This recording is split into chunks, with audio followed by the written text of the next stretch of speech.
Bismillahirrahmanirrahim. Assalamualaikum warahmatullahi wabarakatuh.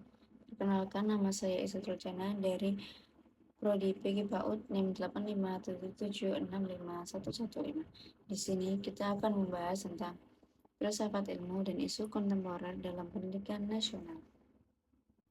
Yang pertama, kita akan membahas tentang pilar pendidikan Ki Hajar Dewantara. Apa sih makna pilar dalam konteks pendidikan?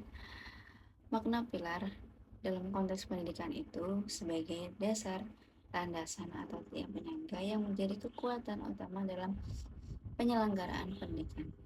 Pilar pendidikan juga berfungsi sebagai pedoman yang mengarahkan tujuan, proses, dan praktik pendidikan agar berjalan sesuai dengan nilai-nilai yang diharapkan. Tanpa adanya pilar, maka sistem pendidikan itu akan kehilangan arah dan sulit mencapai tujuan pembentukan manusia yang berkualitas.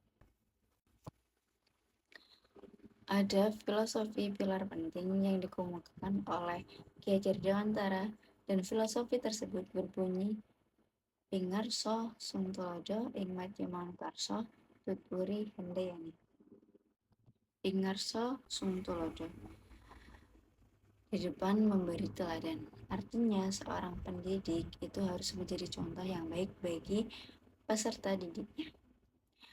Dalam hal apa aja? Dalam hal sikap, perilaku, moral, sopan santun, tanggung jawab, dan lain sebagainya. Karena guru itu tidak hanya berfungsi sebagai penyampai ilmu atau pemberi ilmu, tetapi juga sebagai figur yang menjadi teladan bagi murid-muridnya atau peserta didiknya. Ingmatnya Mangunkarso, di tengah membangun kemauan atau semangat, artinya menjadi guru itu juga harus mampu menjadi motivator yang mendorong peserta didik untuk aktif belajar.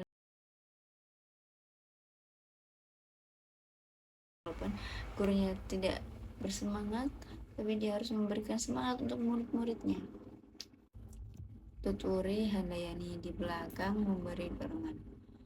Artinya sebagai guru juga harus memberikan kepercayaan kepada peserta didik untuk berkembang secara mandiri, namun tetap memberikan masukan, arahan, dukungan.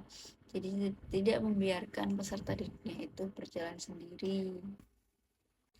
Dan menurut Ki Hajar Dewantara, pendidikan juga bukan hanya sebagai proses transfer ilmu, tapi juga sebagai proses pembentukan karakter, budi pekerti, dan kemerdekaan belajar peserta didiknya. Yang kedua, analisis, relevansi, dan tantangan penerapan prinsip Ki Hajar Dewantara di era digital. Pada era digital, guru itu dituntut menjadi teladan dalam penggunaan teknologi secara bijak.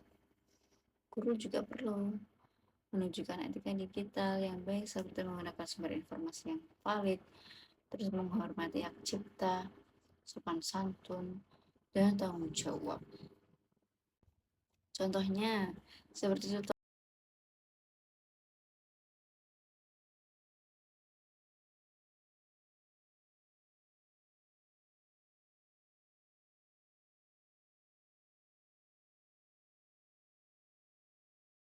atau memberikan umpan balik agar mahasiswanya bisa untuk mengoreksi atau revisi tugasnya jika tugasnya itu belum sempurna.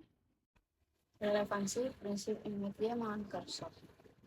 Di zaman sekarang ini, peran guru itu sangat penting karena banyaknya informasi yang hoax dan distraksi media sosial serta cyberbullying. Yang ketiga, refleksi. Menurut saya, filosofi pendidikan Ki Hajar Dewantara itu masih sangat relevan untuk permasalahan zaman sekarang. Karena jika Ingarso Sungtulodo, Ingmadya Manungkarso, dan Tutpuri Handayani diterapkan secara konsisten, maka semuanya itu bisa dapat diatasi. Ingarso Sungtulodo, Ingmadya Manungkarso, Tutpuri Handayani, di depan menjadi contoh, di tengah memberi semangat, di belakang mendorong kemauan. Sekian dari saya. Terima kasih. Wassalamualaikum warahmatullahi wabarakatuh.